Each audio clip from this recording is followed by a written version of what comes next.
Yo, what is up, guys? Welcome to our speed. Thank you. I knew Siggy would win. I had a feeling.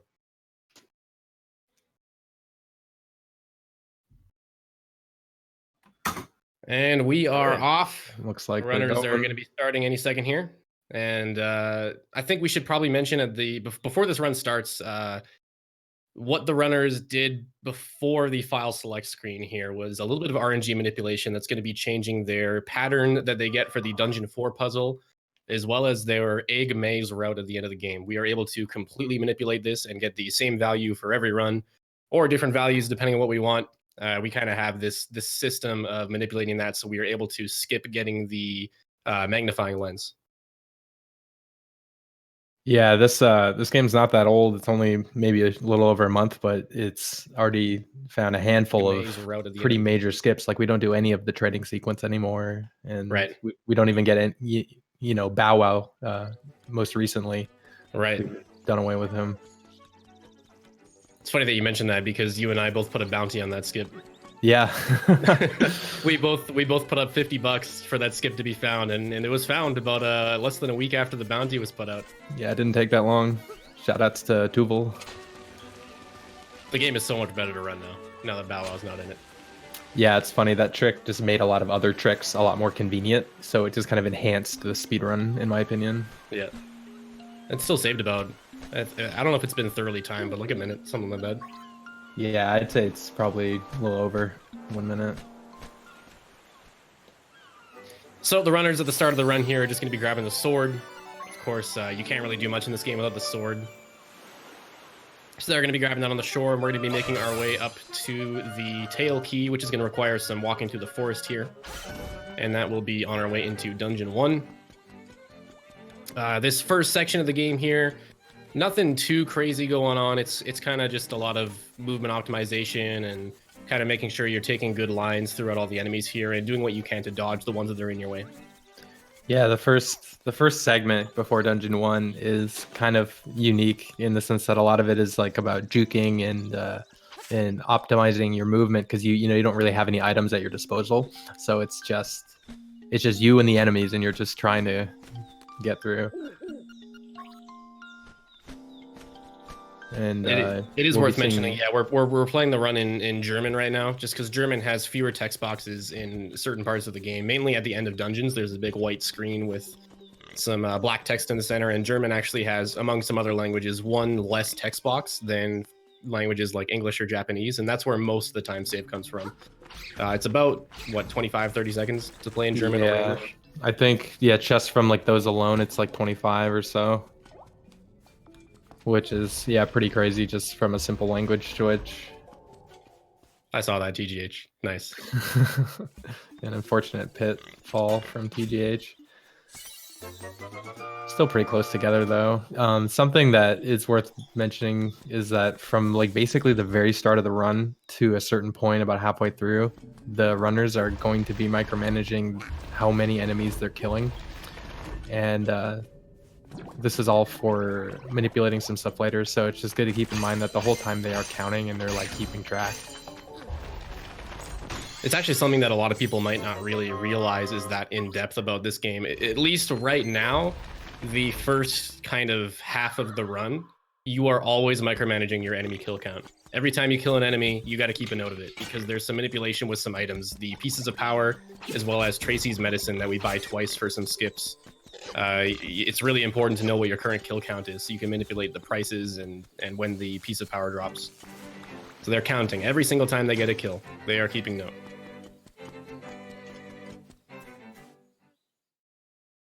And it's about after Dungeon 5 where you kind of don't really have to do that anymore for the most part.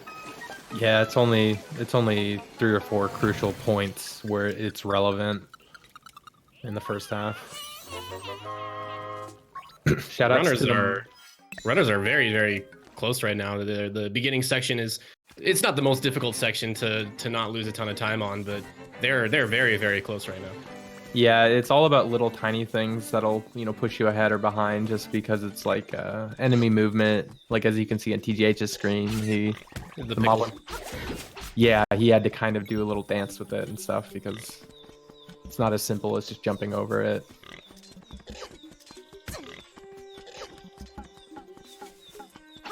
Yeah, so this segment usually has a swing of anywhere from like 3 to 4 to 5 seconds solely from, you know, little factors like that.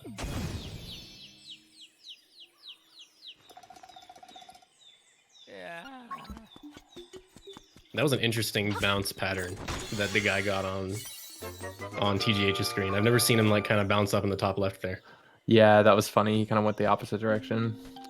I think I started noticing that as I do it more consistently, I'm noticing like how to get it more or less like the same bounce pattern every time. It's not like an exact science, but I think it depends on where Link is standing when you use the powder. yeah, that's my working theory, is that it's all about your position. So you should be able to get the exact same pattern every time by like hugging the right wall and then moving up until you can't anymore, right? Yeah, then that's something I do of the sorts. It's like I rub up against the wall and then I use that as like a reference point. This is speedrun science. Welcome, everyone. Yeah. Talking about how we can manipulate the bouncing NPC that does nothing. Yeah, it's like mostly arbitrary. He can kind of get in your way, but Knowing this game in like a month from now, we're gonna be like, oh, if you manipulate him to bounce in this specific direction, it lets you get into the egg early. yeah, right. He'll clip through the wall and then he'll just like hit a trigger or something. Yeah, so it's kind of cool seeing them both pretty darn close. It looks like TGH maybe has a bit of an edge, but it's so small. Yeah, both getting into Tail Cave here at just under the 6:10 mark, which is pretty on pace here. Not too much time loss. Like Siggy said, there's normally about a variance of like 5 or so seconds that you can kind of take a hit on going into Dungeon 1. Yeah, and it won't be long after we get a few more movement options. The first half of D1 is a little bit of the same, just kind of trying to juke and get your way through.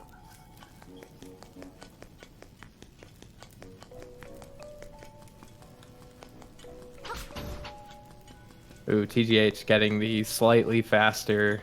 The downward path. Yeah, that one, it's a little dependent on what the Zolds do, so it looks like he saw a good opportunity and went for it. I like the optimization there with the powder. Yeah, that double kill. It's pretty slick.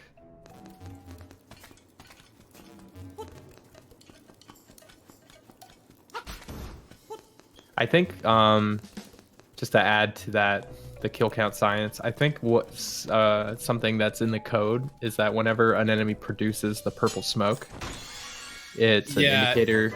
It's a little bit more complicated than that, but that's pretty much the gist of it. Yeah, when you see that purple smoke, that's gonna add to the kill counter. There's a few nuances which I'm not gonna bother getting into, but you can read about it on ZSR if you want. Honk. Beep. So yeah, we didn't mention it, but they now have the ability to jump. They got the Dungeon 1 item, which is the Rock's Feather. It's just an equipable that when you press it, you hop in the air. So that kind of changes the way we play a little bit. Yeah, for the most part, the Rock's Feather is kind of just like one of those little movement optimization items. Obviously, it's going to be required in certain areas of the game, but for the most part, it's really useful when you're running through enemies that are in your way. You can kind of jump and slash them rather than stopping to slash them, which is just a little bit faster. It's going to save some frames that you would lose otherwise from slashing on the ground. Still pretty neck and neck. D1 being pretty good to both of them. There isn't much that can go wrong. Only save a couple trolling moments, and then also the Moldorm fight coming up is could change things up a bit. Yeah, Dungeon 2 has got a little bit going on in it that could maybe separate some of our separate the runners a little bit, but for the most part, once we get those Pegasus boots and your overworld movement and all of your Pegasus boots movement in general starts coming into play, that's when we're going to see a lot of different time saves and strats and stuff.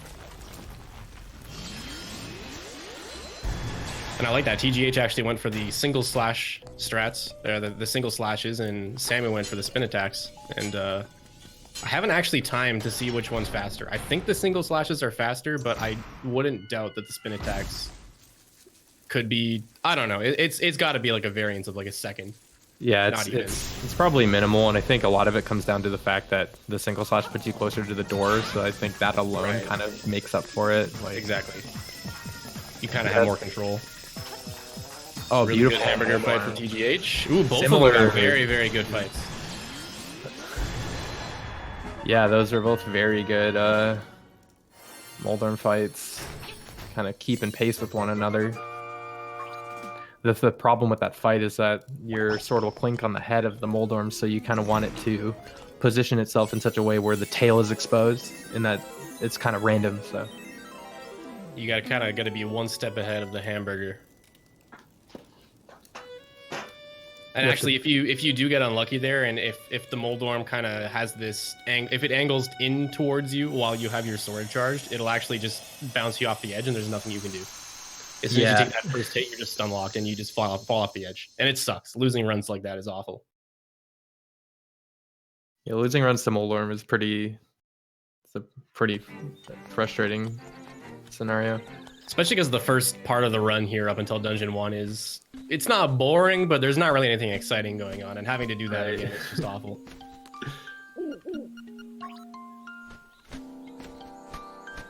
It's like the only remaining fetch quest that we do is the powder.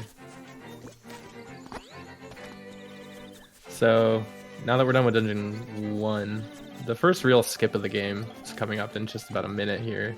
This is the newest one found as well. Yeah, this is the one that we, as Vesper mentioned, there was a bounty placed on a skip for this. This is generally when we're supposed to go retrieve Bow Wow, who's been captured by the moblins, but instead of doing that, we have another way to enter Dungeon 2 that doesn't require Bow Wow.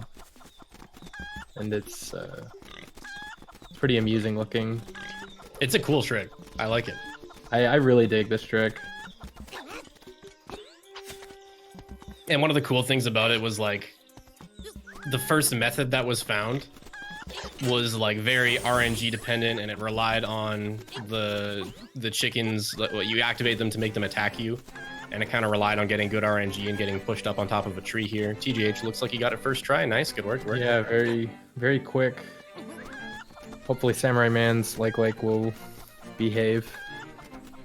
Yeah, there's a lot of science with the likes here. Sometimes they don't really do what you want them to do.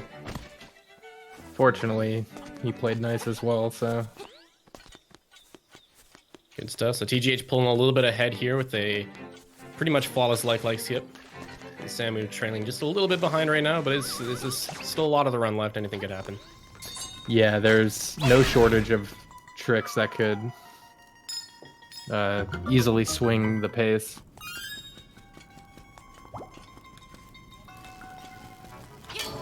This first room in Dungeon 2 is actually kind of a low-key time sink, but both of them getting really, really quick spin slashes. Oh, I hate that room so much. Yeah, it's like low-key one of the hardest rooms in D2 in my opinion to like do optimally. I used to skip that key until we figured out a strat that kind of made it so you have to get that key. Yeah, Just 'cause forced I you. hate killing those guys. Yeah, I remember when it used to be a little more up in the air in terms of which ones you picked from.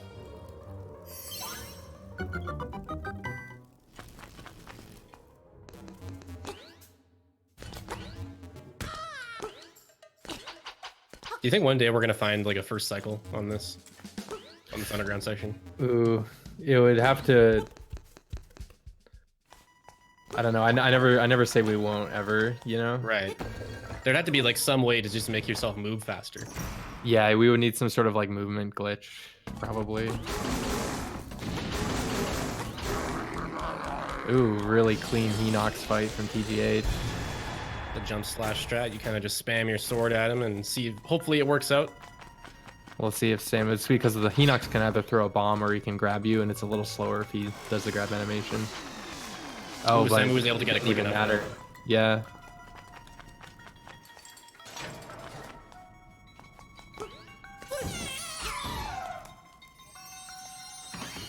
And here we're coming up on the power bracelet, the item which lets you pick things up. So we now have an item that lets you jump and an item that lets you pick things up, which are two things that you would normally expect someone to be able to do without the use of an item. But here we are in Link's Awakening.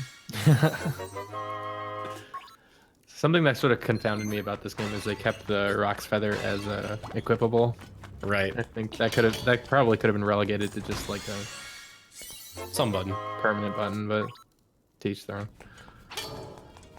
So I see that TGH opted for the rupee, I think, while Samurai1man skipping the 20 rupee chest. As long as they're accounting properly, they aren't going to need those extra rupees.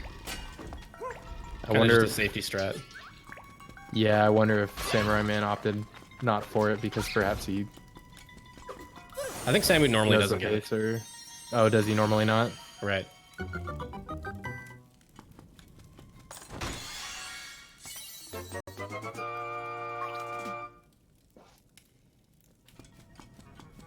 Well, it seems like the gap between the runners is about the same near the end of this dungeon as it was at the start, so this has been pretty consistent segment. Yeah, I think Samu's gaining a little bit of time here. Just because I think his Hinox fight might have been like maybe a second or two faster. Yeah, his was also very, very good. Oof. I hate the pots in this game. Pot hitboxes are a joke. They just don't make sense. There's nothing more to be said about it. Yeah, like honestly. I can hold a pot and have other pots behind me. Like if I've got pots below me and I throw my pot that I'm holding up, it'll break the pots behind me. Like, okay. Yeah. Sounds You'll good. be like an inch from like the adjacent pot and it'll be like, oh no, they clearly collided with each other. Yeah. So actually the gap closed a little bit once more because TGH had a second try, little jump to the boss door. Which is something that happens. That jump is a little bit trickier than it looks. Yeah, Not super it's hard, but not super easy either.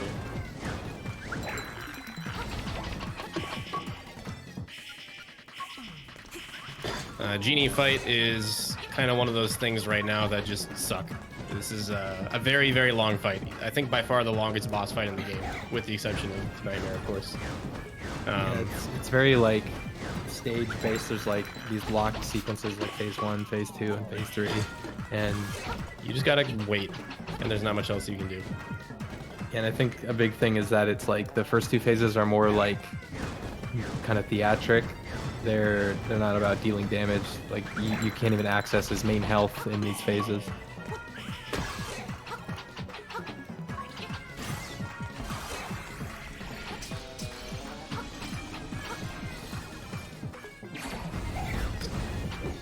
And so here is the second phase where we are actually able to damage the boss and end the fight. You can do this in 2 cycles, ideally. If you use double spin slashes, as well as just some regular hits near the end, depending on how much damage you do in the first phase. You're able to do this in 2 cycles. Yeah, we take advantage of the fact that if, depending on where the enemy's standing, it'll actually receive 2 spin slash hits if you let go and are positioned right. And also, it's pretty common to see the runners skip certain heart containers in dungeons, so you'll be seeing them just kind of bypass those entirely. We do need to pick up a few of them because the final fight involves some strats that necessitate taking damage. But yeah, for about half of them, you'll see them just skip it.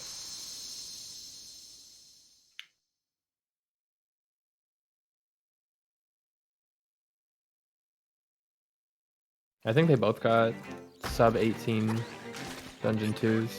Yep.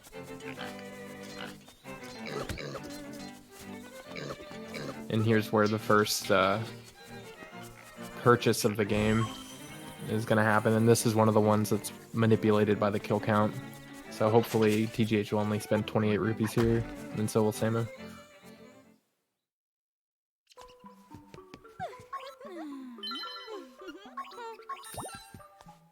Okay, well, TGH and Samurai seems as though their kill counts were not quite correct. They ended up spending 42 rupees each. And normally that's not a big deal. Samura1man's only going to be able to buy 1 set of bombs at the shop now. That's not bad per se, but his bomb route until Dungeon 6 is going to be pretty tight. Yeah, there's a pickup in Dungeon 4 that he might be able to farm. Yeah, no, he can just get the one at the start of Dungeon 4 twice, I think. Oh yeah, you could It'll, just. it'll lose a little bit of time, but it's not the end of the world.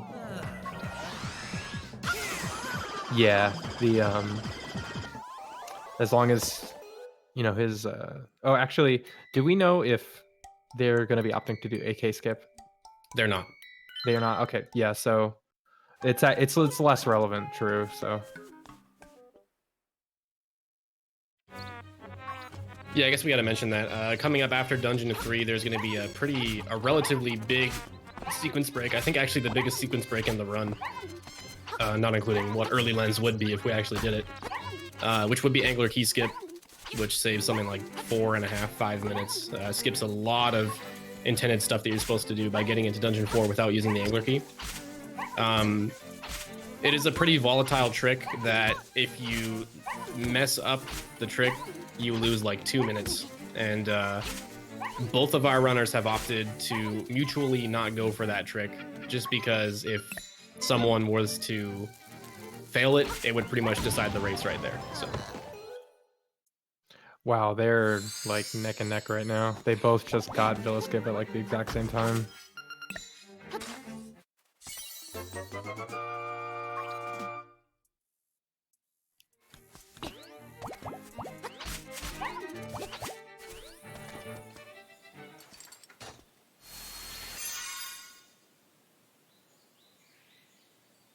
Throw the key in, and now we are on our way to Dungeon 3. We should probably explain what they just did, huh?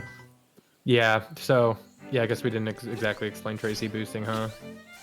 So, what they just did was they took that fox over to that section above the cave there, and what they did was they timed a bomb explosion as well as the fox lunging towards Link to push them on top of that ledge.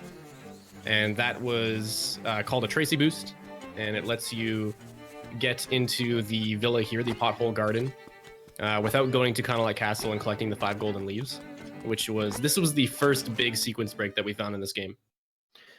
Yeah, I think that's true. This is that Tracy boosting tech was found pretty early on, and applications for it were, didn't come too long after.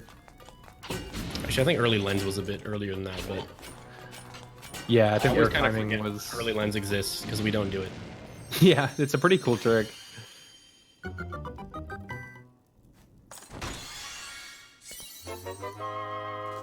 Yeah, so they're still gonna be counting their kills. They're not done with that yet. I don't think either of them are going to get a piece of power drop in Dungeon 3, so it won't be quite relevant yet.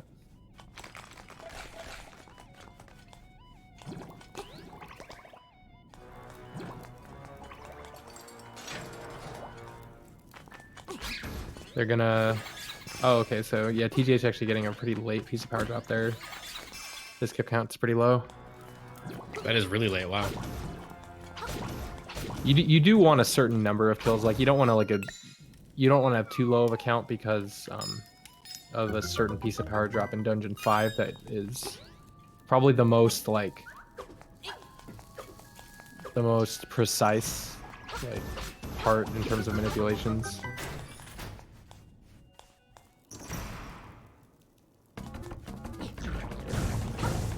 These are the Dodongo snakes, I think is what they're called. I hate them. I think all runners hate them. Yeah, I think that's pretty unanimous. This will be this ought to be the next bounty. Yeah, skip these guys, please. I don't know if it's possible in this dungeon, but... Well, no, it might be if we can get into the Pegasus boots from the other side. But then we won't get the warp, so who knows? Yeah, that's a tough call. Yeah.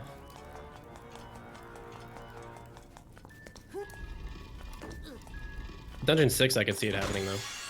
Yeah, if we just figure out another way to get up onto that ledge. So there's our Pegasus boots, and this is where the run begins. In my opinion. Because now is when we get our movement speed up. We get to dash everywhere instead of just holding our control stick, and this is where your movement really starts to matter. Yeah, and Pegasus boot movement is a lot more calculated in terms of it's one of those things you kind of know what I mean when you feel using it, because moving around with the Pegasus boots is kind of touchy and you gotta kind of be optimal with it. Yeah, the one good thing about Pegasus boots in this game is that you have a lot of control over the actual movement of them. Whereas in a games like A Link to the Past, you're kind of just moving a straight line. And in this game, you have a lot of control over the boots. Yeah, like you can change your direction as you're using them and stuff. So you can try to construct, optimal angles that way.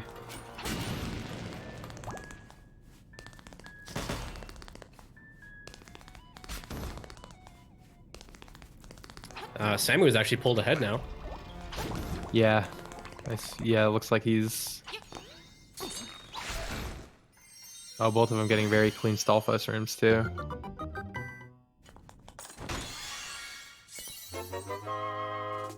So just by a little bit, Samura1man is now ahead.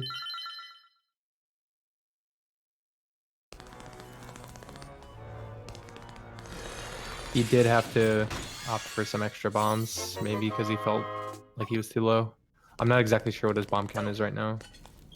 Yeah, it kind of depends on how the Dodongo snakes went. It's not very often that you would waste a bomb there, but it is possible if you get really unlucky.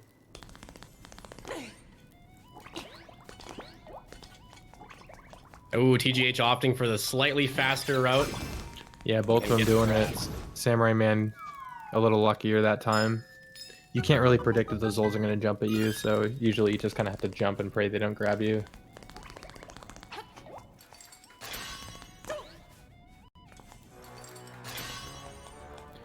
And that's more or less Dungeon 3. Now all they have to do is do an underground section and then the final boss.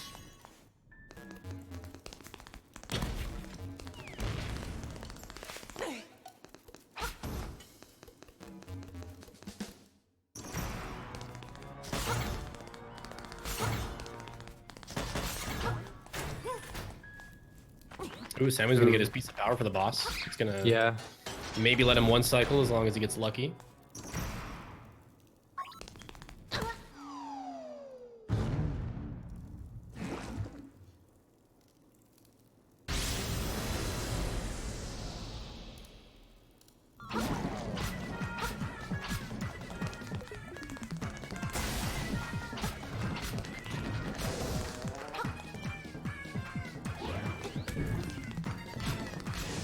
Ooh, Samu does get that nice one cycle, and that's going to save just enough time to get our runners almost perfectly tied.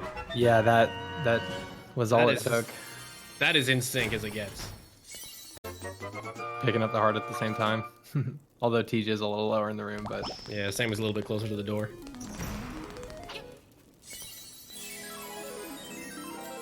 Wow, this is pretty compelling race so far.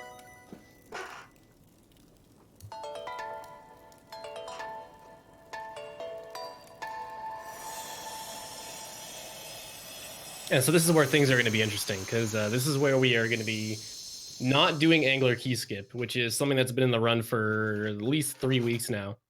And both of these runners need to just on the fly remember the old route that they used. And we're going to see if they can both do it well. Yeah, this is, at this point, this method is a little outdated.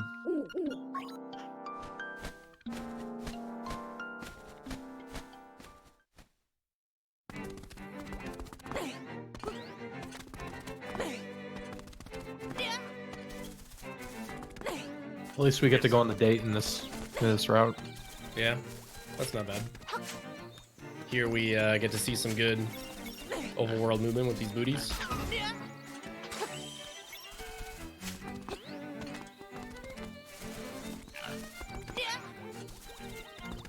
So normally what you do here is you take that seashell mansion warp and go to the Dampe's shack warp, grab another set of Tracy's medicine, and then you'd start doing angler key skip after getting the ocarina.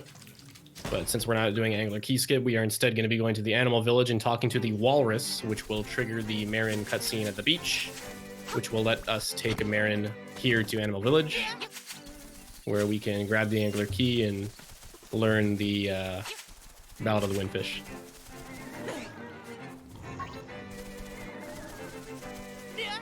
Yeah, unfortunately we have to speak to the walrus in order to get Marin on the beach.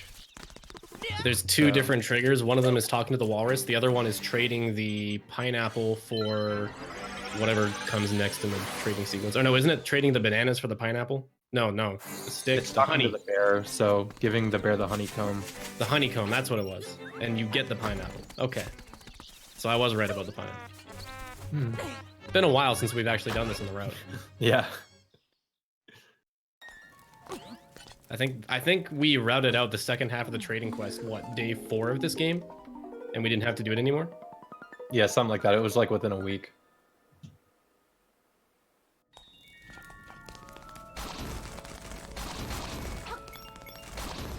Yeah, this game feels like it's been out for so much longer.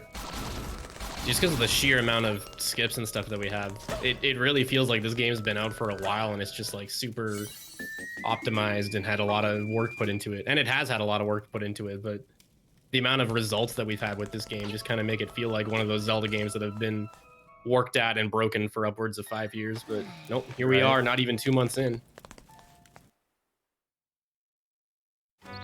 And I think there is something to be said about the amount of research that's gone into this game, because you know we have people like looking at the code, you know, on like a super low level and like understanding how it works. We were able to decompile the game and look at some of the not the source code, but the code.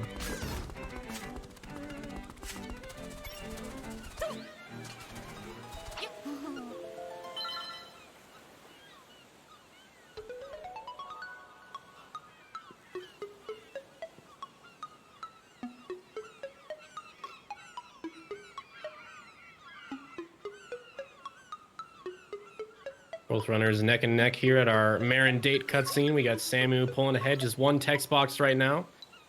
Looks like Let's see how their mashing is. TGH's Marin a little bit more excited than Samu's. Looks over just about half a second earlier. Yeah, it's I think like TGH this is going is pretty doing well for him.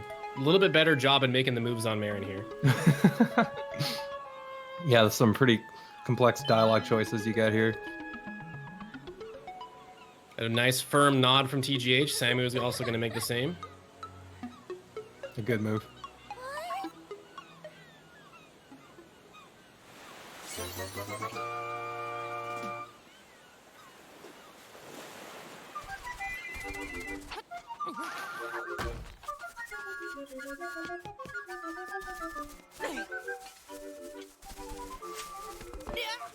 Yeah, so now we have to escort Marin all the way back to the walrus so that she can wake him up.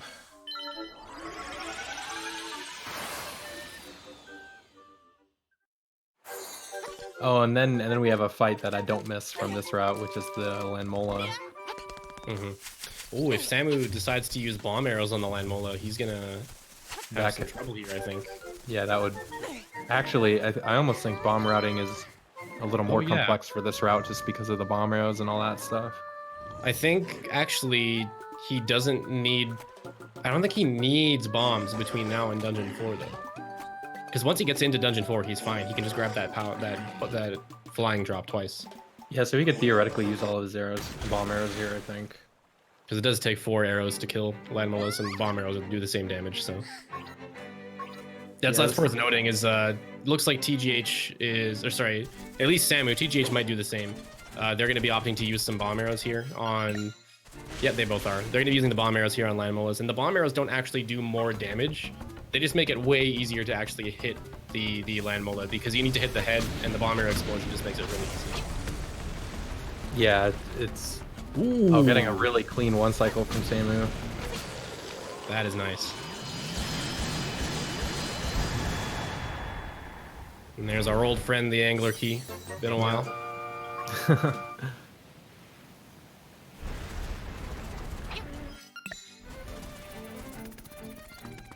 Yeah, this was like the last real good piece of like overworld movement that we did.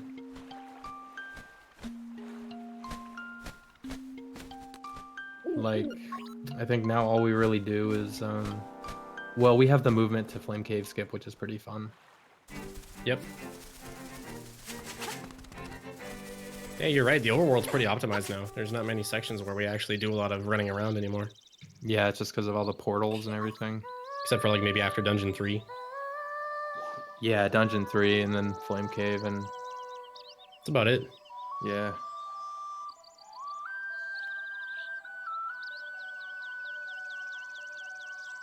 Then we get a little song break.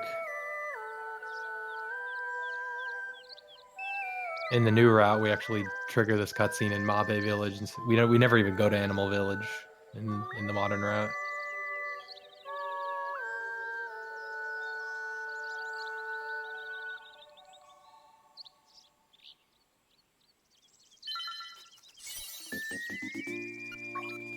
I think I'm going crazy because I thought TGH activated that cutscene first. Well, as the theory states, Samurai1man is from Finland, and switches from Finland actually move faster. They work faster, they load quicker, and that's why Samurai1man's times are so good. Oh, okay. That checks out.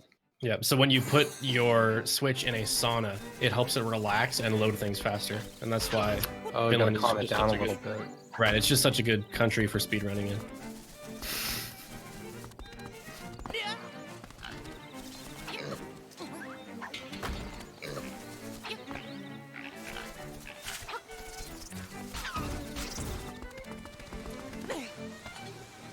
Oh, and this will change the route up a bit more too later because they don't have to deal with the waterfall now.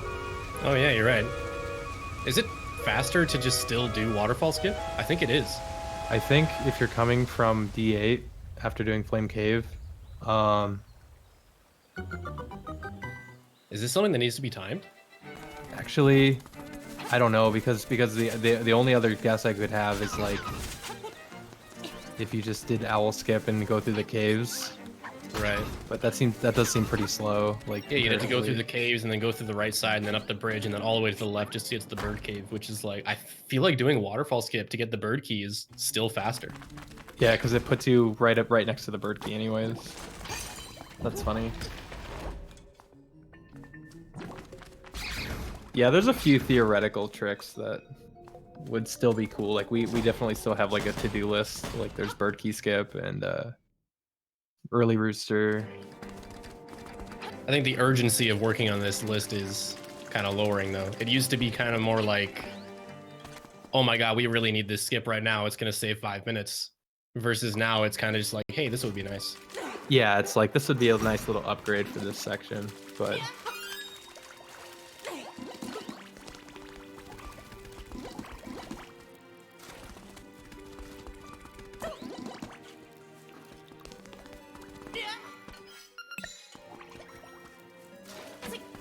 yeah, so I think from here, Samurai1man's good for bombs. If he needs to, I think he'll just get the second round. Yep.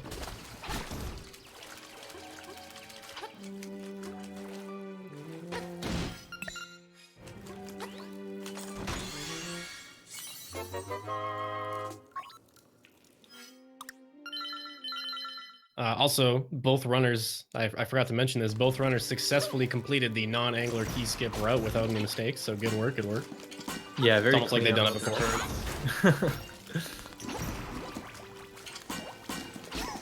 Ooh, really nice movement there from Samurai1man. Able to kill both those turtles with one slash. Yeah, I saw the TGH did a similar thing too. That's from pretty cool movement. And I think, yeah, Samurai1man's doing a slightly different route here. This is because he's managing his kill route. If you just save and quit out of that room instead of killing the enemies, it just saves you a little bit of kills. Saves you 4 kills, right? Because right now they're trying to manipulate their piece of power drops for Dungeon 5 so they can get the piece of power right before Slimeal, which is a very RNG heavy boss. And having that piece of power lets you one cycle it, which is going to eliminate a lot of the bad RNG that you could potentially get. Yeah, that one can make a pretty huge difference depending on the kind of luck you get. Right, that one's like a make or break kind of thing. Like if you're going to learn how to route your pops, you start with that because that's the biggest one. Yeah, like Dungeon 3 is pretty minimal, so I don't think Dungeon 4 is even viable with the modern route.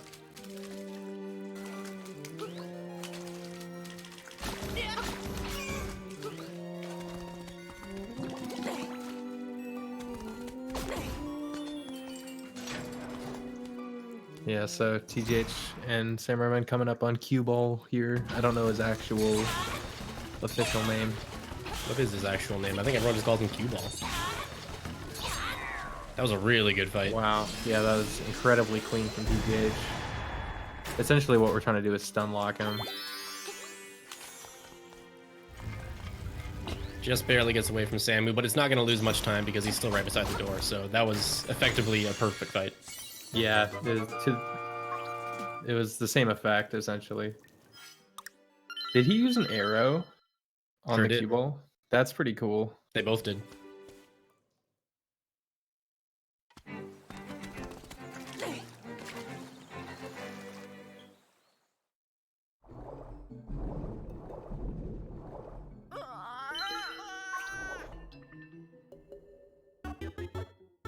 Song break number 2. We are now part of the COD squad. Yeah, this song is a little more relevant for the speedrun. This one lets us like teleport to any of the portals we've turned on.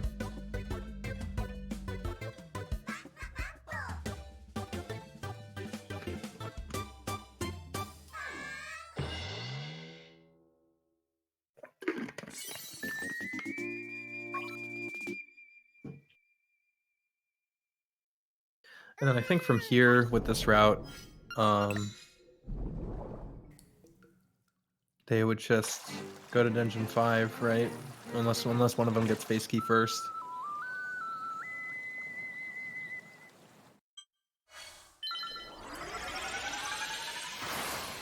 Yeah.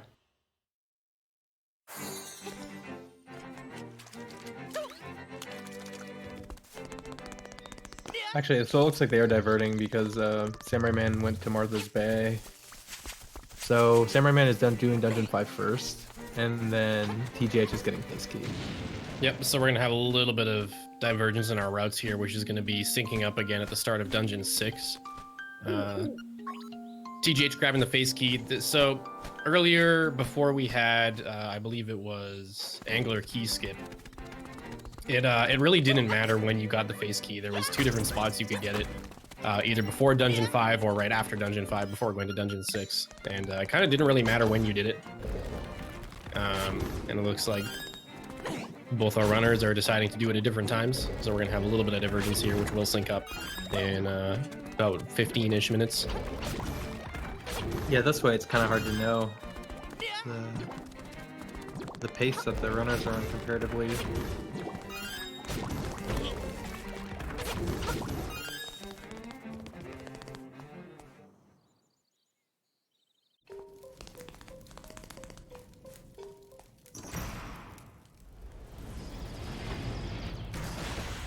Yes, on TGH's screen, this is the boss that's keeping the face key.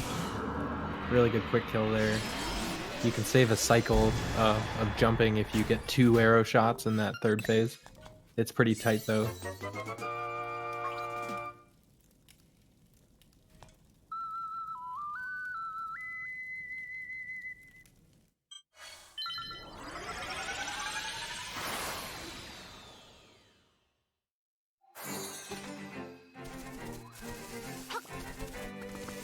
And then here's the first of 4 mini-boss fights that we do in Dungeon 5. Yeah, earlier we were talking about the kill count and managing your kill count, and how normally when you see some purple smoke, it's going to add an enemy to your kill count. This Master Stalfos is one of those exceptions. Every time you fight him here and he jumps away, you fight him a total of 4 times. When he jumps away like that, he's still going to add to your kill count. So going through this dungeon, we get 4 additions to our kill count from fighting Master Stalfo rather than just the 1 from the end. Yeah, I wonder why they chose to do it that way. Is it like that in the original? I don't believe it is. I'd have to double check. Okay.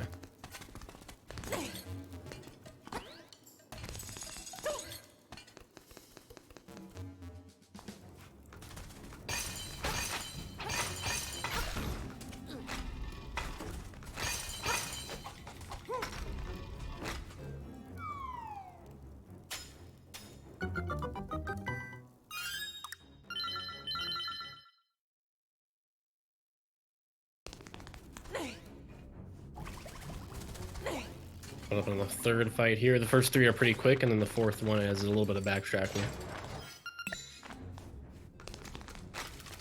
Yeah, these fights are all about the same. Just gotta knock him down, and then we lay a bomb preemptively so that by the time he's already fallen, it goes off.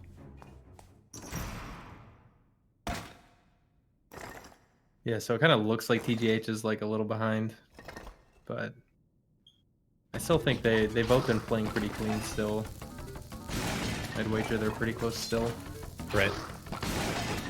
Yeah, I haven't noticed any big mistakes though that I would lead me to believe that one is super far ahead of the other right now, so I'm pretty sure they're both pretty much neck and neck at this point.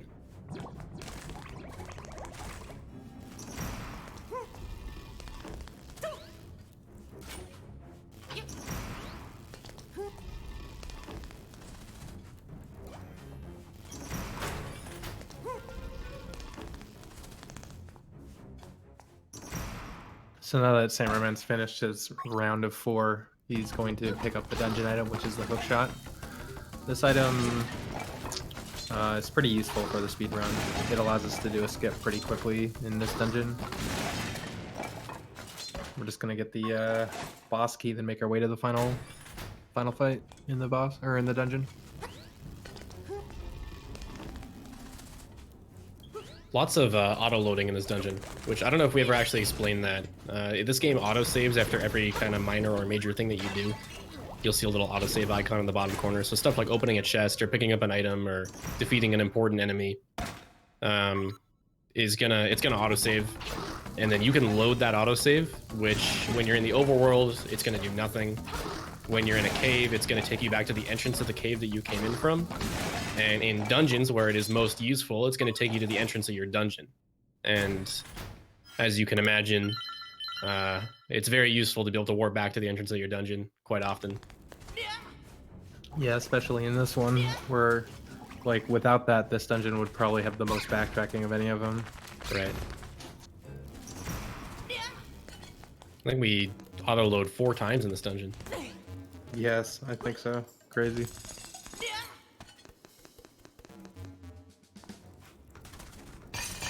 And I guess I'll explain really quick something that Samura1man's gonna do. It's gonna look kind of funny. He's gonna do a small key skip by getting hook-shotting across a pit that you're normally not supposed to be able to. And the way we do this is we have this concept in Link's Awakening called skew, where you can position Link outside of one of the 8 preset angles that you're supposed to be able to use. And that's done by jumping and like modestly using the analog stick to shift your angle to one of like the however many floating point number angles there are. 65,535. Yes, yeah, something crazy like that. And that's why he's able to just hookshot diagonally and land onto that walkable space. Samu also got the piece of power for Slimiel here, correctly manipulated. So that's going to allow him to one-cycle the boss as long as he doesn't get massively trolled at the start, to the point where the piece of power will bleed out before he's able to get the kill. It's going to take 8 hits with the piece of power, 16 hits otherwise. Ooh, it misses the first cycle. Yeah, unfortunately, that's going to be a... Okay, but... He should have it here. This... Yeah, he'll have enough of the piece of power. Perfect. Not super ideal, but still could have been much, much worse. I think in a race, you'll take that any day. Yeah, second try, totally acceptable. And that's why minimizing the amount of times you have to hope you get it right is why piece of power is so important there. Yeah, there's a lot of RNG in that boss, because not only is it just kind of a 1 in 4 chance based on which hole he's going to come out, but later in the fight, if you don't have that piece of power, he can also spawn the mimics or the fake guys, which don't actually count for boss damage. So then it effectively becomes like a 1 in 8 chance or something to get the hole that you want. It's a little more complex than that, but that's just kind of the gist of it. TGH here not going for the same small key skip, gets that one first try. Nice. TGH not having piece of power, unfortunately, for his boss fight. So this could be a big swing point. Right. Depending on how this boss goes, I think it's fair to say that Samu's probably ahead right now. But we will find out once both runners enter Dungeon 6 who is ahead, because that's when these routes are going to sync up again.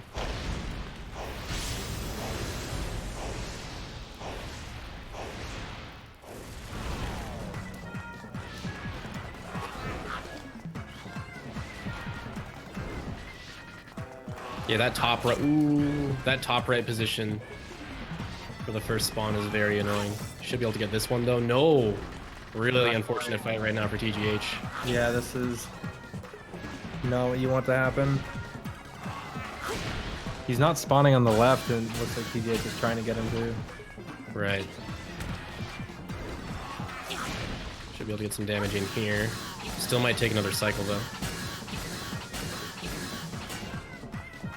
So he's at 11 hits. No, yeah, 11 hits, I think. He's gonna get 5. Ooh. This Okay, should that's gonna be the end. Yeah.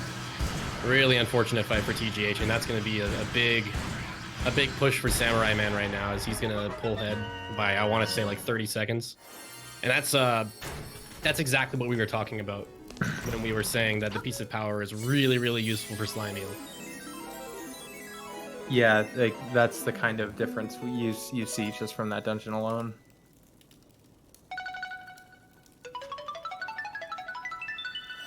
And it sucks too, because that's just like totally random. You saw like TGH was doing what he could to kind of mitigate the RNG and be in the right spot at the right time, but he just got really unlucky like 5 times in a row. It's rough.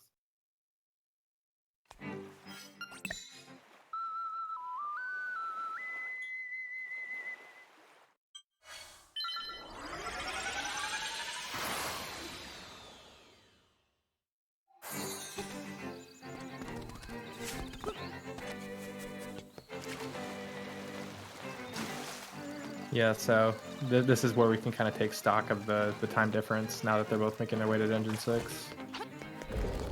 We can kind of keep an eye on the time here.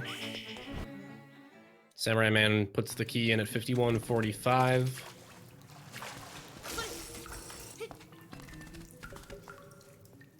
TGH following. 59, so 14 seconds Samurai's ahead right now. That's actually impressive. That means that TGH's overall run is probably way faster, because TGH lost a lot more than 14 seconds on Slime Eel. Yeah.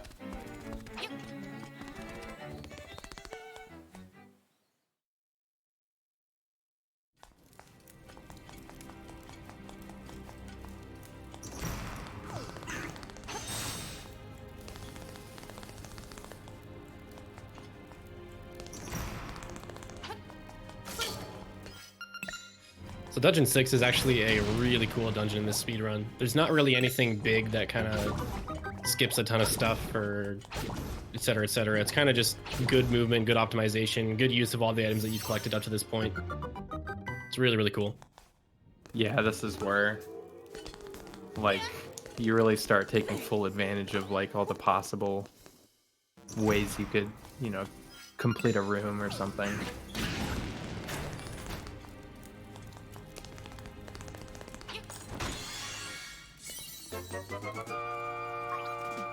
Yeah, I'd say, like,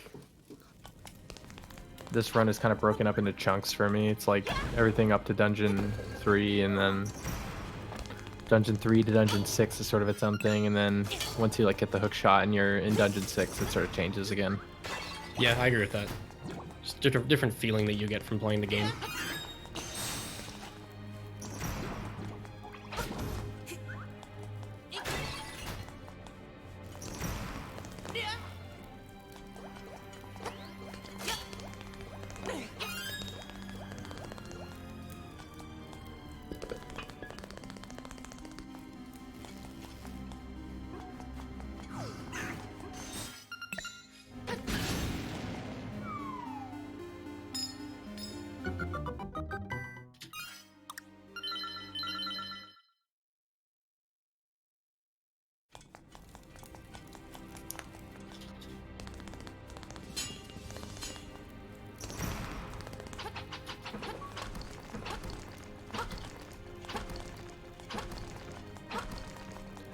So, coming up here. Oh, actually, no, not quite yet. I was going to talk about the mini boss, but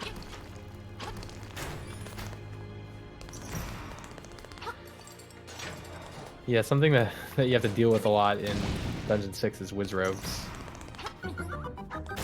And in that room there with the 4 of them, Samura1man having a mostly clean one, maybe having a little trouble with one of them, but not too bad. Give you a quick time update here. Sam is going to open that on a late 54. Samurai coming up at a late 2 seconds. So that is what, if I do my math correctly, 8 seconds now. So TGH is closing the gap. Yeah, this is getting closer. Let's see if Samura1man can get an early grab here on the mini boss. Ooh, good work. It's not easy getting that early grab without piece of power.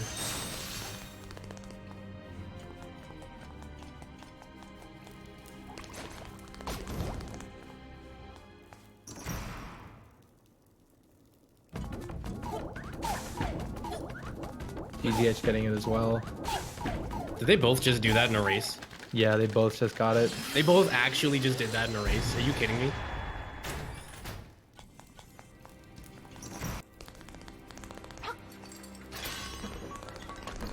Yeah, like we said, these two runners are just total beasts at this game.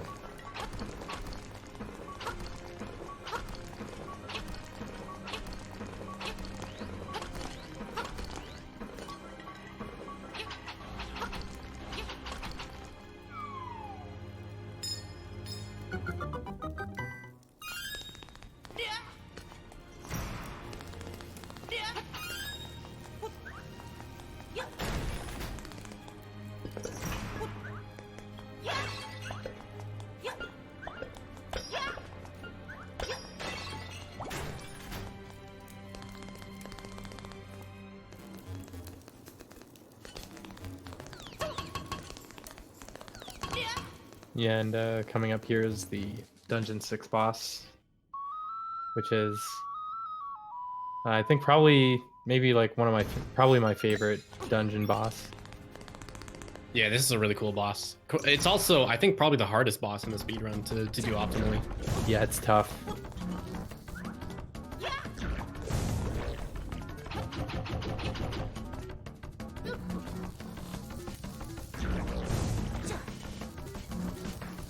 Sammy working on these Dodongo snakes. Going pretty good so far.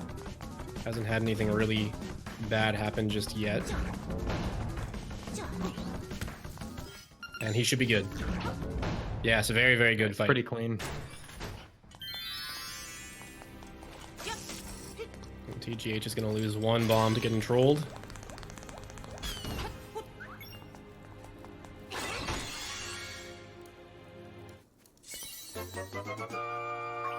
Yeah, as soon as you drop a bomb in these guys' mouth, they're going to move 4 times before you can put another bomb in their mouth. Yeah, so a lot of it is sort of watching and waiting. Kind of predicting where they're going to be in 4 tiles and just being ready to drop a bomb as soon as that 4 tiles or 4 movements are up.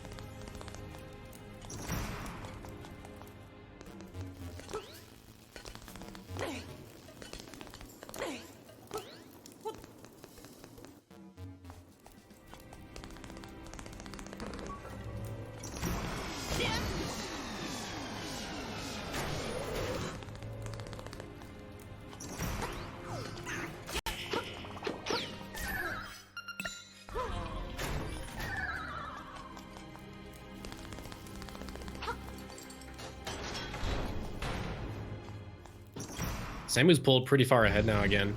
Yeah. Whereas TGH was doing a really good job closing the gap earlier in the dungeon. Samu has definitely made some strides recently. Made it to that boss. I believe there's about a 20-second difference between them right now. Yeah, he entered at 58, 38, and yeah, almost exactly 20 seconds difference. I gotta be honest, that was just a guess. Yeah, that was... It was a good guess.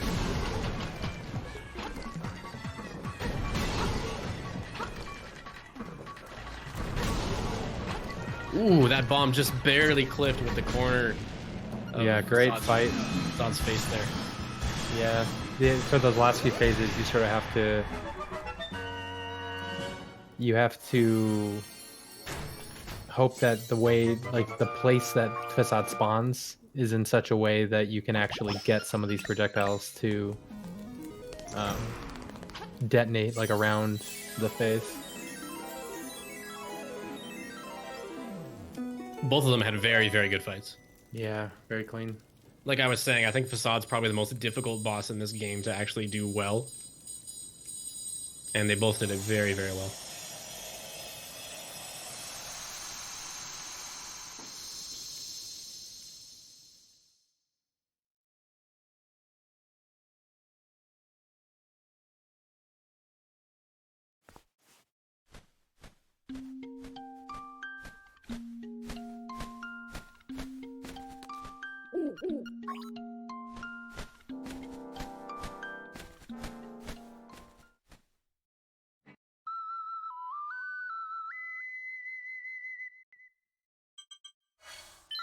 And now that we're done with Dungeon 6, we just got Dungeon 7 and Dungeon 8 left. We're going to be first grabbing our friend the Rooster, and you guys are going to see quite a bit of difference in the way that we do things once we have this Rooster.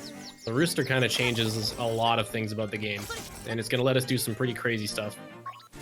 Yeah, this is where the game gets a little more broken. Not before we do...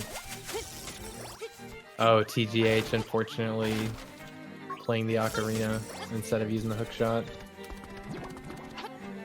We've all done it. Yeah, we've all been there. No one's innocent of that crime.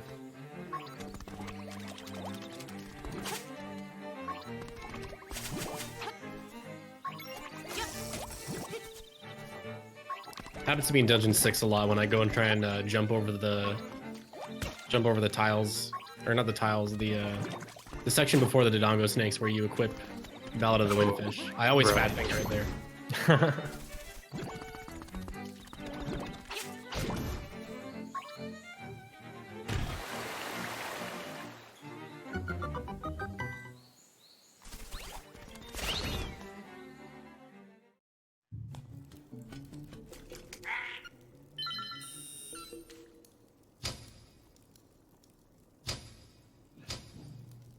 So here is the third and final song break. It's best song.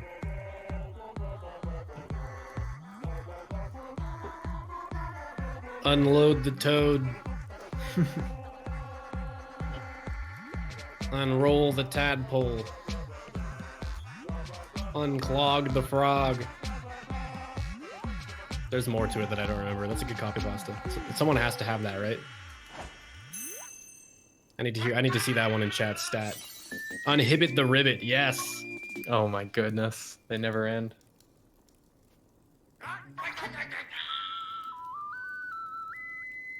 Oh, my favorite one is permit the Kermit.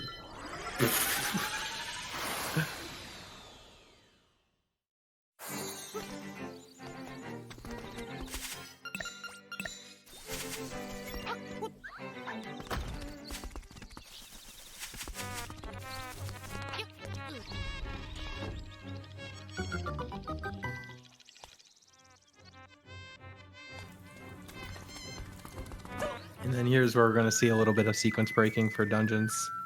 Because instead of going to Dungeon 7, we're going to make a pit stop over in Dungeon 8. Just for a sec. This is another spot where the time difference now could be completely arbitrary. Because there's a trick. There's 3-ish tricks coming up that can all be pretty volatile in terms of how much time you could lose if you mess it up a few times. Specifically, one that's we're gonna be doing in Dungeon 8, which is gonna be a frame perfect trick, and it's kind of one of those things where if you mess it up, you just start draining time.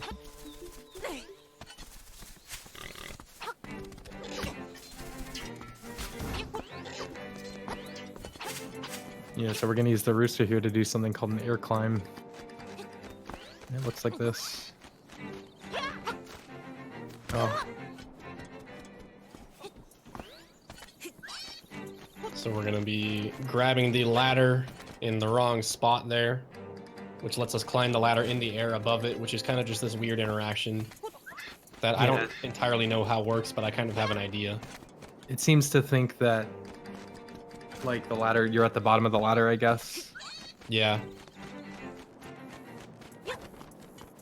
Okay, so both runners kind of struggling. They're both kind of neck and neck now, trying to get the trick. This is kind of what happens. This is this section of the run. This little part here is kind of difficult. Lots of difficult stuff. TGH is going to get it, and he's going to pull ahead. It. So that's going to put him ahead right there. But we're not done. And there's Samu following. Not too far behind. Yeah. But don't worry. This does not mean that TGH is for sure ahead right now, because we still have one trick coming up in Dungeon 8 here. And I think after that one, it's going to be the person who's ahead after this trick in Dungeon 8 is going to be, I think we can say, has a pretty good chance of winning the race. Yeah, I'd say that's where things kind of get a little more decided. It's the last big volatile thing in the run.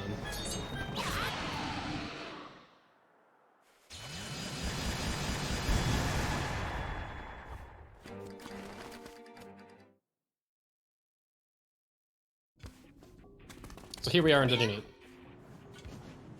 8.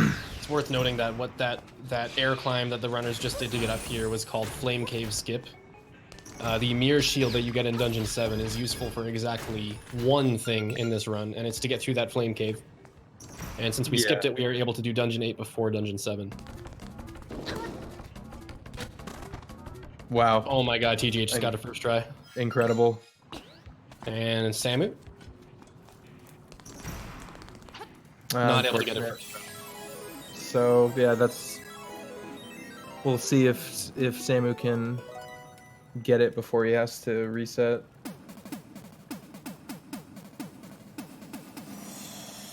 Okay, not bad, not bad. Not too far behind.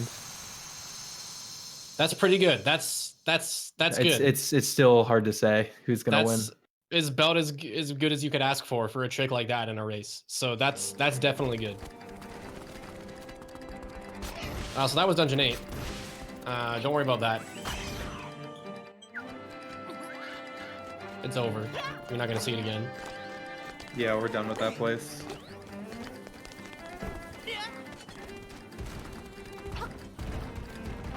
Now we have to hope that boulders don't kill either of our runners. They both got pretty good health pools here. We should be good.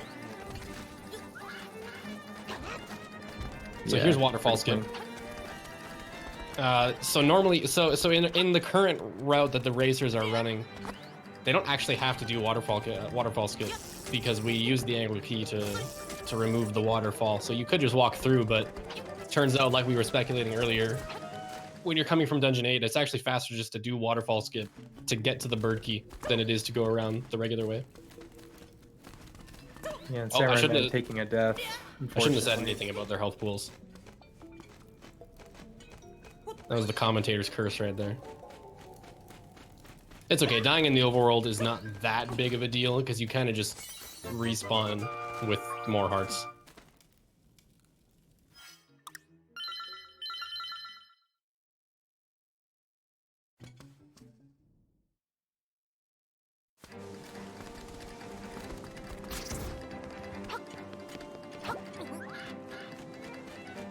Here's another air climb that we used to just bypass a cave sequence.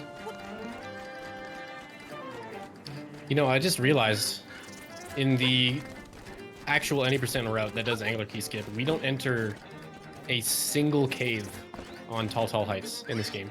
You're right. We just except for the bird key cave. Except for the bird key cave. That's the only one. True.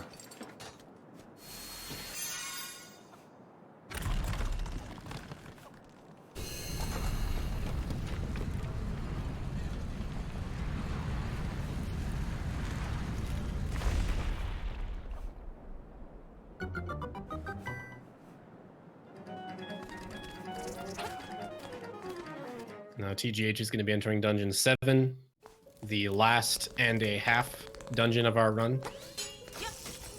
because we still got to finish dungeon 4, which we have split up so that we don't need to deal with the ghost sequence, the little pink ghost that you got to save.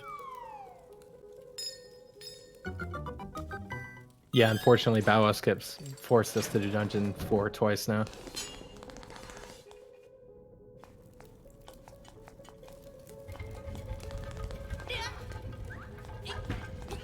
Here's ball jump, the best trick in the game. Ooh, TGH getting that Very nicely. clean.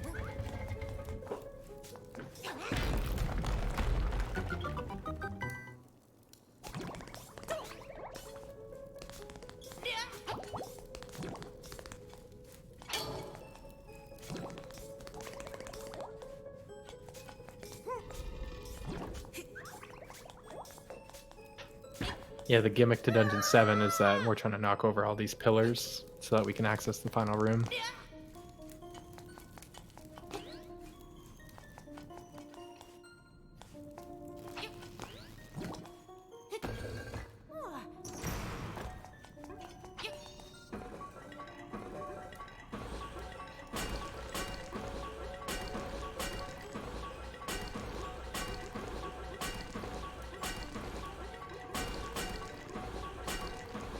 In these tile rooms, there's not really much you can do except for wait for that last tile to come up and then destroy it to open the door.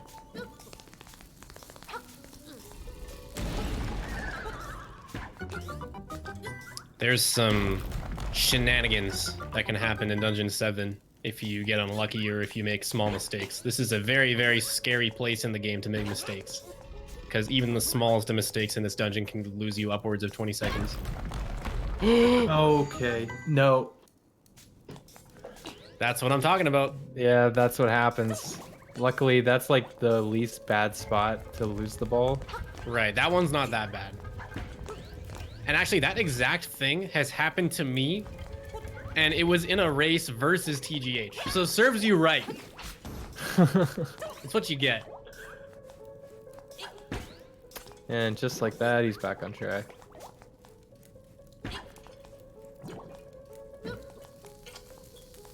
Oh my god, is TGH going for the skip?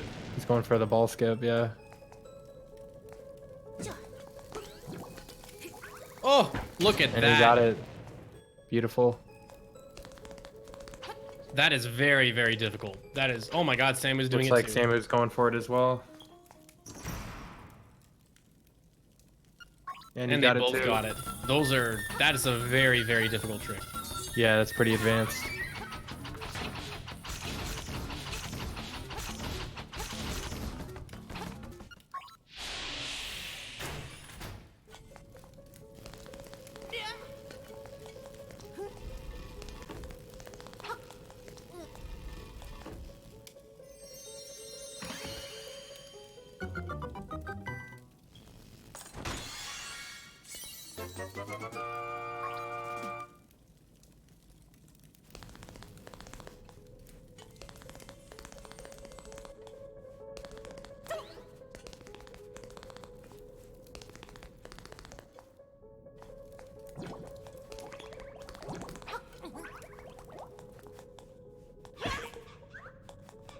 And our runners are going to grab that boss key and continue on to the last pillar, which is the longest one to destroy.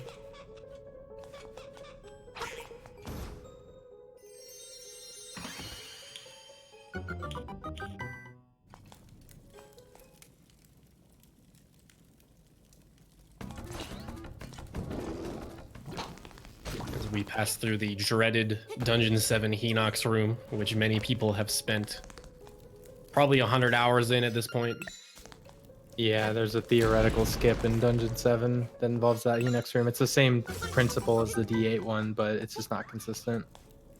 There was the way that we found the Super Hinox throws, by the way, was from some random casual player on Reddit that happened to get picked up by that Hinox and thrown to the instrument room. And we saw that, and we figured out exactly how it worked in the span of one day. And we were able to skip Dungeon 8 completely using the evidence from that one Reddit video. But to this day, nobody has been able to replicate the same throw to the Dungeon 7 instrument room. It has not happened. That guy got extremely lucky. extremely lucky that it just kind of happened. And not only did it just send him nowhere, which was way more likely, but it sent him to the instrument room of Dungeon 7.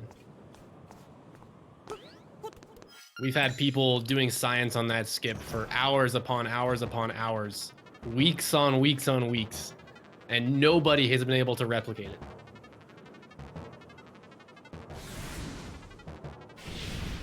But it's the one that started it all.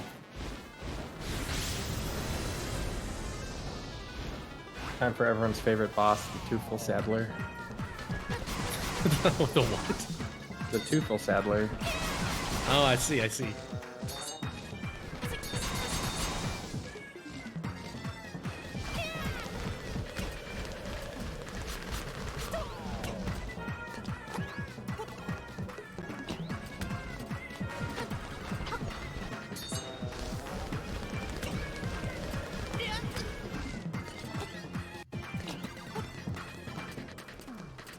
TGH unfortunately gonna get knocked off.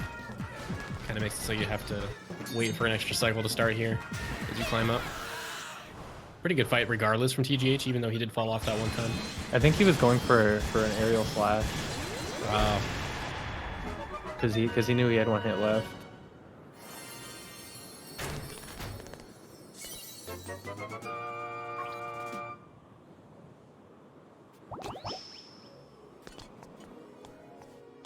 He was going for the Breath of the Wild kill. Okay, yeah.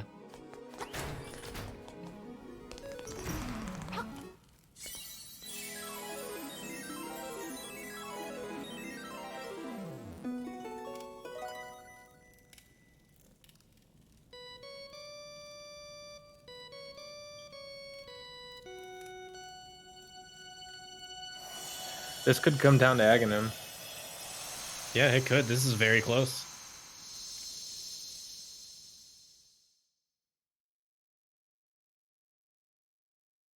We still have the catfish fight, the piranha killer fight. And then it's going to be off to the windfish egg.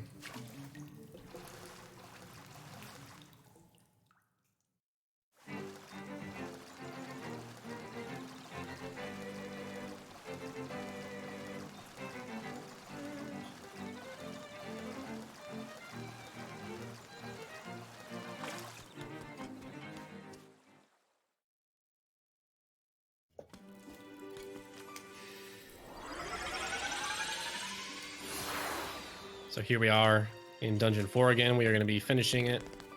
Whereas before we just grabbed the flippers and then left. We are now going to be cleaning up, grabbing the Nightmare Key and finishing the boss. This is also where we get to do our Dungeon 4 puzzle, which is something that we manipulated earlier in the run. So we don't actually need to check to see what the solution is. The runners already know what it is.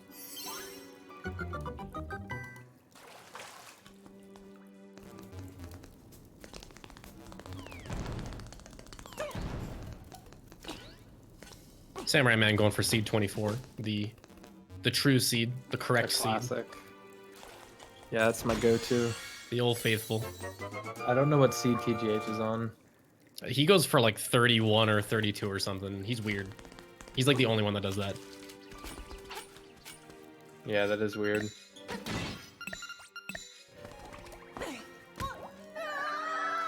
TGH is gonna get knocked off there, but it's okay because it's still gonna teleport him up. TGH now moving on to the Angler Key fight. Samu going to be following shortly. This is a small key skip that we do here in Dungeon 4. Where you can kind of just shoot some pots with a bomb arrow and then jump across with your Rock's Feather and your Pegasus Boots.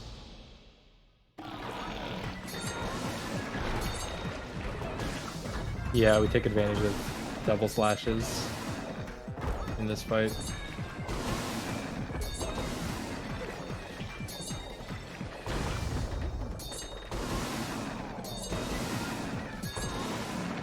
Pretty good fight from TGH. Could have been a little bit cleaner, but still very, very acceptable. He went for only double slashes, which is pretty cool.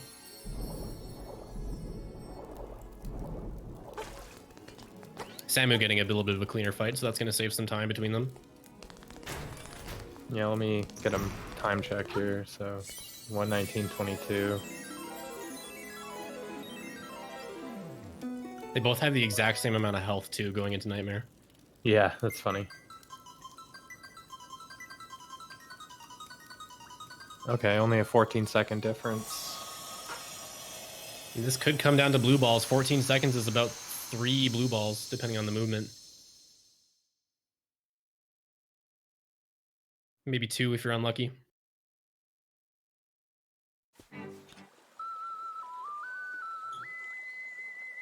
I like that even without, or actually, it's hard to say. It could be close, but I was going to say even without Angler Key Skip, TGH and Samu are still probably going to beat my PB.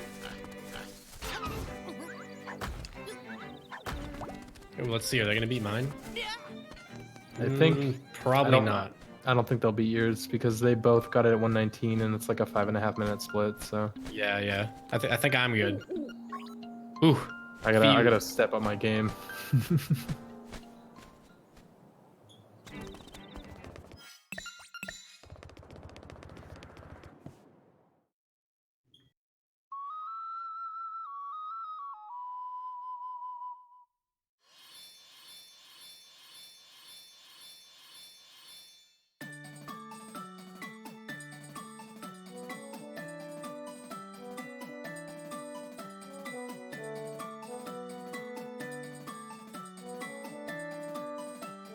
Here's our last long cutscene before the end of the game.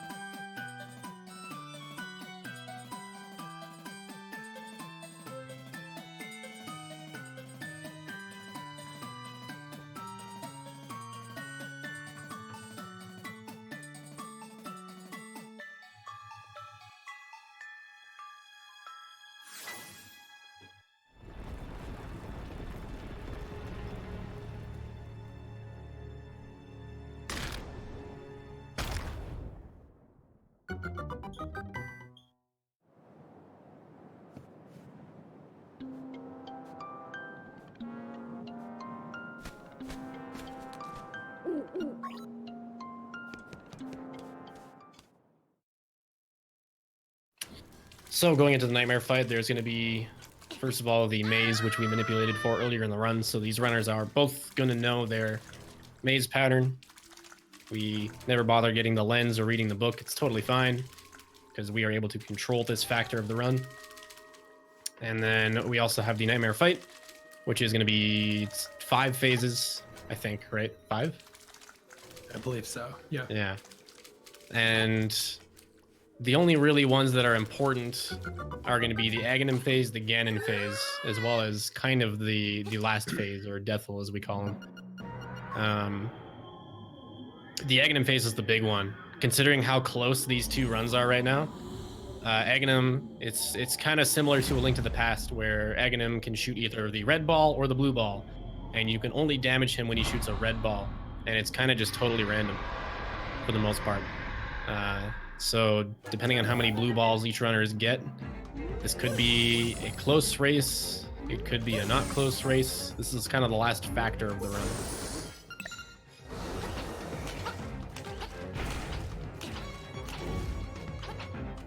TJ starting Aghanim. I will count TGH's balls.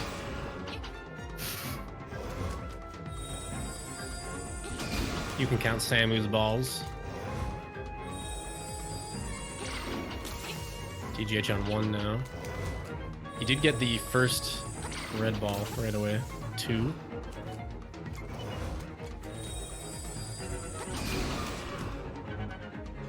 So TGH still on 2. Yeah. So that's 2. Oh, and that's 3 for Samu. 3 for TGH as well, but he's on the last red. He just needs 1 more. Ooh. 4 in total. It's going to be 4 blue balls for TGH. I don't think he gets any more. Yep. There it is. Well, wow. Samurai just got his. Okay. It could come down to Deathful. Yeah, Deathful RNG might actually be a factor here. The only RNG there on Deathful is that sometimes he opens his eyes faster than other times, and it's very minimal time difference based on how often he does it.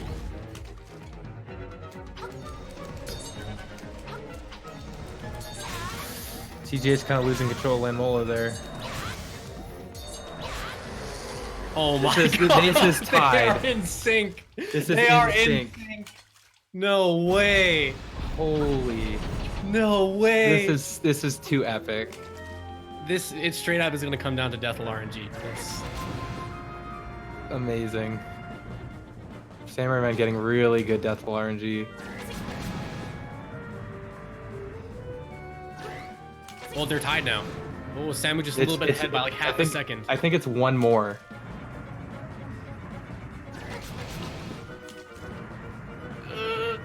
Samu gets it. Yeah, that's gonna be GG by about like 3 seconds. Oh man.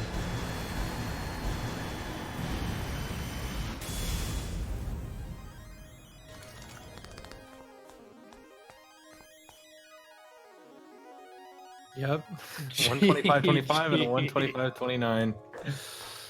That's Wow. crazy. Yeah, that's amazing.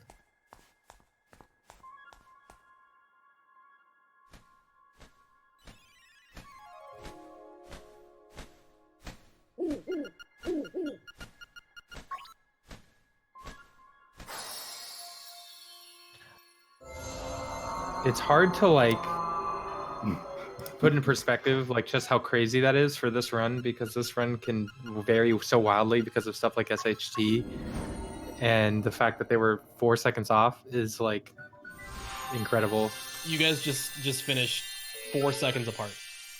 I'm aware. Nice. I'm aware too, and I think they didn't deserve it with that good luck. But I'll take it. I'll take it. How many Those are- blue balls? How many blue balls did you have? 2.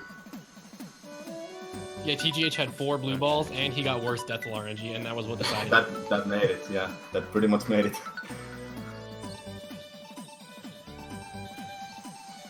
Well, No, that GGs. was I that was GGs. awesome. That will was say a really good GGs. race. Both of you did a fantastic job. Yeah. It was actually Thanks, guys. your Thanks, guys. your dungeon before dungeon 6. You guys actually diverted on the face key route. I think TGH did the face key before dungeon 5 for the piece of power routing. Is that correct? Yeah, I actually regret that because so I was going over because I did not end up getting piece of power for Slime Mule.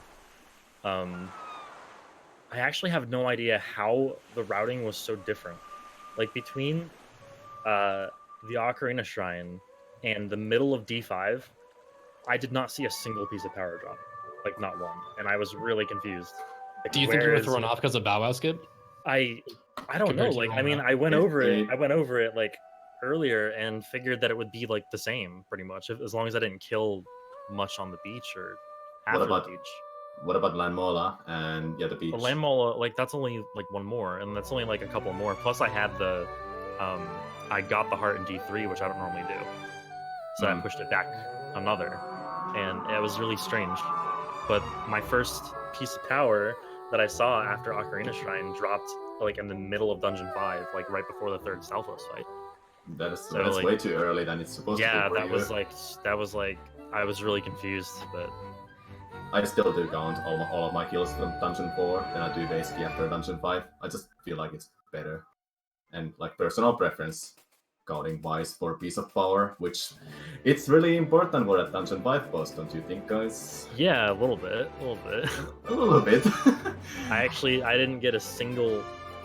I was not able to hook Slime Eel once in the first 4 cycles. Oh my god. Yeah, I was gonna man. ask you about that. Can we talk about that slime eel fight? Yeah, I mean, it wouldn't have been nearly as bad if I did have POP, but like still, like that was about as bad as that fight can go. As like with him not faking you, with him not like he didn't even give me any fakes. He just like Right. he just straight Yeah. up like played dodgeball. It was just unlucky. yeah. Like you said, if you had that piece of power, it would have been probably maybe second cycle. Could have been first cycle even.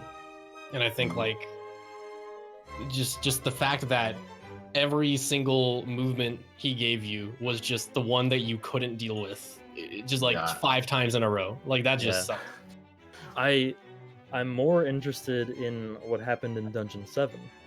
Oh, I think I solved that. You just hit the side of the pillar, so Yeah, learn. I had Don't do no that ever idea again. that could happen.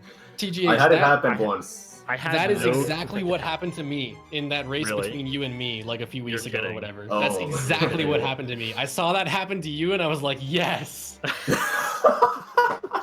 I'm so proud it happened to you too. Learn Had from it the happen best, I guess. But It had it happen like, once.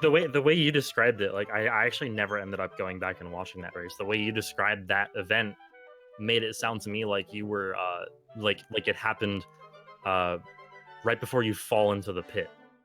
You know what I mean? Yeah, like, yeah, I know what you mean. Like you throw it down, and I thought you meant like it bounced off of you and went into the hole. That's what I No, thought. it bounced off the That's what I pillar, perfect Oh, 90 no, degrees into okay. the hole to the left. Well, now I understand what you meant. Hmm. About a month From later. that point, when it happened to me, I threw it sideways. Then I went to the top of the pillar and throw it downwards from now on. It's a huge dumbass. And I also did that bomb thing with the ball in the D7. I learned that Yeah, I did that too. I got it in Perfectly. 2 bombs. perfectly. My eagle fight too was really interesting. Oh yeah, I we had saw five- you go for the Yeah, Breath of the Wild kill at the end. Yeah, because okay, so I worked that out, like, to be really consistent the other night, and today, this race, never I happened. just got It never hit in worked. the air like every time I tried it, and couldn't quite reach. But yeah, I had so- I had 5 arrows when I went to that fight. Oh geez, yeah, I got I- extras in Dungeon 6. I I got another forgot. pickup in Dungeon 6. I forgot the extras, then I was like, yeah, just whatever. Let's hope for a good eagle. And it wasn't good. Then I died on my way to D7, the boulders. Yeah, I saw that too. It hurts. That was such a bad RNG. All right, guys. Well, we're gonna close off. Thank you again, both to TGH and Samu. Those were fantastic runs. You both did a really good job. That was a really good race. Hey, thanks, guys, guys. if you're interested in running this game at all, it's very fun, really easy to pick up. You definitely should check it out. We have a Discord. You can find more info at speedrun.com/LAS. There's also a lot of info on zeldaspeedruns.com where you can find there on the Link's Awakening Switch page. This game is super fun to run, especially if you're new to speedrunning. This is a really good game to pick up. And so if you have any interest at all, I urge you to do it. You're gonna love it. It's gonna be a lot of fun. And in about 20 minutes, we have a Ocarina of Time crowd control randomizer race by who are the runners for that? Could you tell me? You don't know the runners? I don't know the Commentator? runners. ZFG versus Marco. There you go. That's going to be good. You guys definitely don't want to miss that. So coming up here, don't leave. Twitch.tv/speedrun. You're going to find that one. That's going to be a highlight of the night. Definitely check that one out for sure. And thanks a lot again, both our runners. Thank you, Siki, for commentating with me. Yep. Yeah, thank you, fun, both guys. of you guys as well for commentating. Thanks for commentating and having us for And thanks for having us showcasing too. this Yeah, race. absolutely. Yeah, Absolutely. thanks again to GSA. Thanks a lot, Yep. guys. Thanks.